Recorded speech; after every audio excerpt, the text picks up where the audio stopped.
For centuries, humanity believed it was the dominant species on Earth. We built cities, we explored the lands, and we looked to the stars. We thought we understood our world completely. But beneath the surface, a great secret was waiting. This secret was a hidden world, a place of immense power and ancient life. It was a world of monsters, beings of a scale we could not imagine. These creatures, known as Titans, were the true rulers of the planet, long before our time. They were part of a vast, unseen ecosystem, a delicate balance of nature's raw power. These Titans are not mere beasts. They are ancient forces of nature. They have existed for millions of years, sleeping deep within the earth. Some live in the darkest parts of the ocean. Others rest inside mountains, waiting for a signal to awaken. Legends and myths from our oldest cultures often spoke of great dragons and sea serpents. We dismissed them as fantasy, as stories told around a campfire. But these stories were not fiction. They were fragmented memories of a time when giants walked the earth, a history that our species had long forgotten. The world we see is only a small part of the whole picture. Deep below our feet lies the hollow earth, a subterranean realm filled with incredible energy.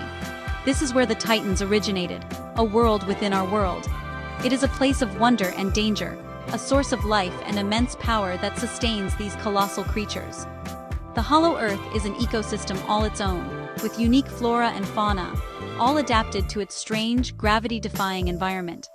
Understanding this hidden world is the key to understanding the Titans and our own planet's secret history. The discovery of this secret world would change everything for humanity. It would challenge our science, our beliefs, and our very place in the natural order. We were no longer the masters of our planet. We were simply residents, sharing our home with gods and monsters whose existence had been kept from us. The revelation was not a single event, but a slow, terrifying unveiling. It began with whispers, with classified documents, and with a small group of people who dared to look for the truth, no matter how monstrous it might be. In the aftermath of the Second World War, a new kind of conflict began. This was a secret war, a war for knowledge. In 1946, a secretive organization was formed. It was called Monarch. Its mission was simple but profound: to hunt for massive, unidentified terrestrial organisms.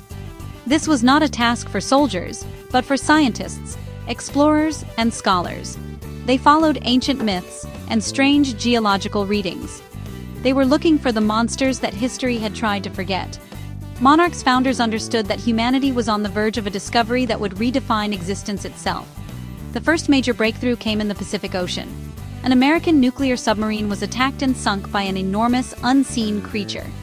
This was humanity's first modern encounter with the alpha predator, Godzilla. In an attempt to kill him, the United States and the Soviet Union conducted a series of nuclear tests in the 1950s. But these were not tests. They were attacks. They failed. Godzilla absorbed the radiation, growing stronger. Monarch watched, and they learned a vital lesson. These creatures could not be destroyed. They could only be studied, and perhaps understood. Decades later, in 1973, Monarch launched another expedition. This one was to a place that did not appear on any map, Skull Island. It was an island surrounded by a perpetual storm, a land where evolution had taken a different path. Here, they found another king, a colossal ape known as Kong. Unlike Godzilla, who remained hidden in the depths, Kong was the visible ruler of his own domain. The expedition was a disaster for many, but for Monarch it was a confirmation. The world was full of monsters. The mission to Skull Island provided invaluable data, a living laboratory to study a Titan in its natural habitat. The work of Monarch spanned generations. It began with the generation that fought wars and discovered the atom bomb. They saw the Titans as threats to be contained or eliminated. The next generation, the children of these founders, inherited this secret world. They grew up with the knowledge that giants were real. Bill Randa, a key figure in the 1973 expedition, dedicated his life to proving the existence of Titans, a quest that would be passed down through his family. This was the beginning of a legacy, a human story intertwined with the lives of monsters. For decades, Monarch managed to keep the existence of the Titans a secret from the public. But secrets this large cannot be kept forever. In 2014, the world changed. Two parasitic titans known as Mutos emerged, drawn to a nuclear power plant in Japan. Their awakening triggered a response from the planet's own immune system. Godzilla rose from the depths to hunt them. The battle that followed tore through Honolulu and San Francisco. The world watched in terror and awe as three giants fought for dominance, leveling a city in the process. This day became known as G-Day. The impact on human life was immense. Cities were no longer safe. The ground could open up at any moment, revealing a sleeping monster. People's lives were changed forever. Some lost their homes and families. Others became obsessed with the Titans, forming cults or anti-Titan protest groups. The world was divided. Were these creatures a plague to be wiped out, or a natural phenomenon we had to accept? Governments scrambled to respond, building new weapons and containment facilities. Humanity's sense of security was shattered, replaced by a constant, low-level fear of what might crawl out of the earth next. This new reality was passed down to the next generation. Children grew up in a world where monsters were real. They had active shooter drills, and now Titan drills in schools. The economy shifted, with new industries emerging around Titan research, defense, and urban reconstruction. The natural world was also profoundly affected. The Titans' radiation changed ecosystems. In some places, their presence caused destruction. In others, areas that were once barren wastelands began to flourish, as if nature itself was being healed by these ancient creatures.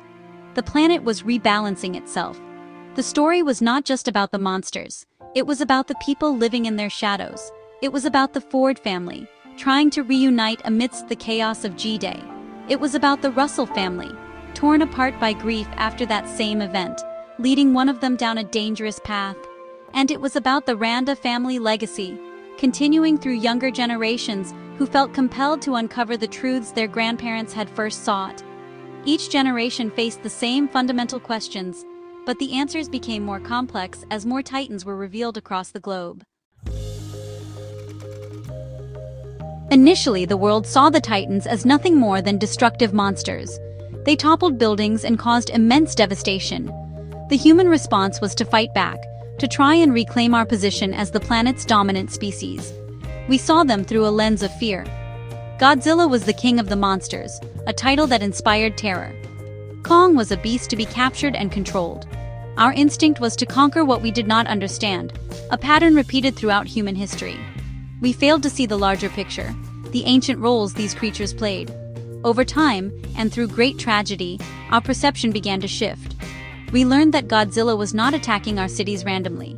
He was maintaining a natural balance. He hunted other Titans that threatened the planet's stability. He was an apex predator, yes, but one whose actions, while destructive to us, were essential for the Earth's long-term health. Monarch's research revealed that the Titans were not chaotic. They were a vital part of a global ecosystem. Some, like Mothra, were benevolent protectors. They were not just monsters, they were guardians, a critical part of the planet's natural order. This change in perspective was crucial for survival. When a powerful, three-headed alien Titan named Ghidorah was unleashed, he called out to the other Titans, attempting to bend them to his will and terraform the Earth. Humanity's weapons were useless against him. Our only hope was another monster. We had to put our faith in Godzilla. The battle that followed was not just Godzilla versus Ghidorah. It was nature's true king fighting a false king. Godzilla's victory, aided by the sacrifice of Mothra, cemented his status as Earth's protector. The other Titans bowed to him, not in fear, but in recognition of his alpha status. The Monsterverse, therefore, is a story of legacy. The actions of the past echo into the future. The nuclear bombs of the 1950s created a stronger Godzilla. The choices made by one generation of the Randa family determined the path of the next. It is a story about survival, not just for humanity, but for the entire planet. And it teaches us that history, both human and Titan, is always present. We must learn to coexist with the powerful forces of our world, not fight them. For in the end, humanity's legacy is tied to that of the Titans, the ancient, powerful